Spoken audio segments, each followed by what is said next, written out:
नमस्कार। आकाशवाणी जयपुर अजमेर से प्रस्तुत है प्रादेशिक समाचार।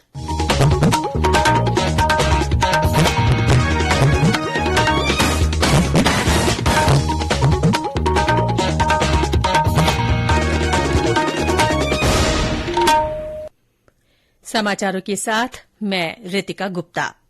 राज्य सरकार ने रबी फसलों के लिए प्रधानमंत्री फसल बीमा योजना के तहत अधिसूचना जारी कर दी है। फसल बीमा के तहत सभी फसलों के लिए अलग अलग प्रीमियम दर निर्धारित की गई है। किसान चना, जौ, सरसों, गेहूं सहित अन्य फसलों के लिए 31 दिसंबर तक बीमा करवा सकेंगे। फसल बीमा के लिए किसानों को अपनी नवीनतम गिरदावरी बैंक में 29 दिसंबर तक जमा करवानी होगी ताकि उन्हें क्लेम से वंचित न होना पड़े। भारत पाकिस्तान बॉर्डर से लगती जैसलमेर की किशनगढ़ फील्ड फायरिंग रेंज में सीमा सुरक्षा बल की 51वीं अंतर सीमांत बटालियन सपोर्ट वेपन प्रतियोगिता का आयोजन हुआ। इस प्रतियोगिता में 11 सीमांत मुख्यालयों ने हिस्सा लिया और अपने सपोर्ट वेपन 81 mm मोर्टर और मीडियम मशीन गन से टारगेट को अचूक निशाने से भेद कर कौशल का परिचय दिया। कल इस 4 दिवसीय अंतर सीमांत सपोर्ट वेपन शूटिंग प्रतियोगिता का समापन हुआ। प्रतियोगिता में पहला स्थान गुजरात, दूसरा स्थान उत्तर बंगाल और तीसरा स्थान सीमांत मुख्यालय राजस्थान ने प्राप्त किया। बांसवाड़ा जिले के कसारवाड़ी थाना क्षेत्र में आज सुबह 2 मोटरसाइकिलों की आमने सामने की टक्कर में 4 लोगों की मौके पर ही मृत्यु हो गई और 3 अन्य घायल हो गए। छोटा डूंगरा मछार साथ सड़क मार्ग पर हुई इस दुर्घटना में एक मोटरसाइकिल पर 4 लोग सवार थे। सभी मृतक सज्जनगढ़ के निवासी बताए जा रहे हैं। घायलों को जिला अस्पताल में भर्ती कराया गया है। एक अन्य हादसे में भरतपुर जयपुर राष्ट्रीय राजमार्ग संख्या 21 पर बाजरेन गांव के पास अनियंत्रित कार ने सड़क किनारे वाहन का इंतजार कर रहे 3 लोगों को टक्कर मार दी। हादसे में तीनों की ही मृत्यु हो गई। मृतकों में एक महिला भी शामिल है।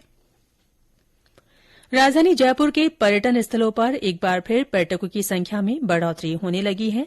जयपुर के आमेर महल, हवा महल, जंतर मंतर, अल्बर्ट हॉल सहित अन्य पर्यटन स्थलों पर काफी संख्या में पर्यटक घूमने के लिए आ रहे हैं।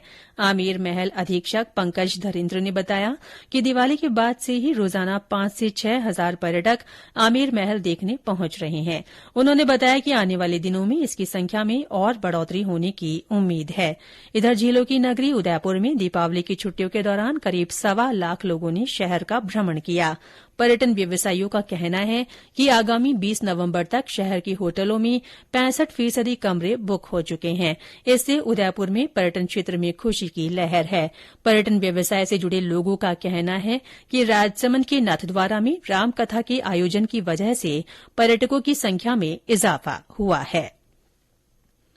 श्रीगंगानगर में गन्ने का उत्पादन करने वाले किसान अब अपने ही खेत में गन्ने की मिठास का पता कर सकेंगे। इसके लिए शुगर मिल की ओर से किसानों को रिफ्रैक्टोमीटर दिए जाएंगे। इसी को लेकर वित्त विभाग के शासन सचिव डॉ कृष्णकांत पाठक ने Rajasthan state Ganganagar sugar mills limited का दौरा किया और अधिकारियों के साथ बैठक की। इस दौरान डॉ पाठक ने किसान और मजदूर संगठनों के प्रतिनिधियों से भी मुलाकात की। राजस्व मंडल ने प्रदेश के 53 तहसीलदारों और 93 नायब तहसीलदारों का तबादला कर दिया है। इनमें कार्यवाहक तहसीलदार और नायब तहसीलदार भी शामिल है। राजस्व मंडल ने बताया कि तबादला आदेश तत्काल प्रभाव से लागू होंगे। सभी कलेक्टरों को राज्य में जारी चुनाव आचार संहिता संबंधी दिशा निर्देश ध्यान में रखकर तबादला आदेश लागू करने के निर्देश दिए गए हैं। भरतपुर की डीग तहसील की गोवर्धन परिक्रमा मार्ग के पुंछरी के लौठा स्थित अप्सरा कुंड पर कल रात दीपदान महोत्सव का आयोजन किया गया। दीपदान के दौरान काफी संख्या में श्रद्धालु शामिल हुए। कार्यक्रम के दौरान दाऊजी के मंदिर पर 56 भोग झांकी सजाई गई और भंडारे का भी आयोजन हुआ। इसके साथ ही कुंड पर धार्मिक और सांस्कृतिक कार्यक्रम भी हुए। आर्मी वाइव्स वेलफेयर एसोसिएशन की ओर से साहित्यिक उत्सव अभिव्यक्ति का दूसरा संस्करण जयपुर के जवाहर कला केन्द्र में 12 से 14 नवंबर तक होगा। अभिव्यक्ति का उद्देश्य दर्शकों के समक्ष सैन्य पत्नियों की साहित्यिक प्रतिभा को बढ़ावा देना और उनके कलात्मक कौशल का प्रदर्शन करना है।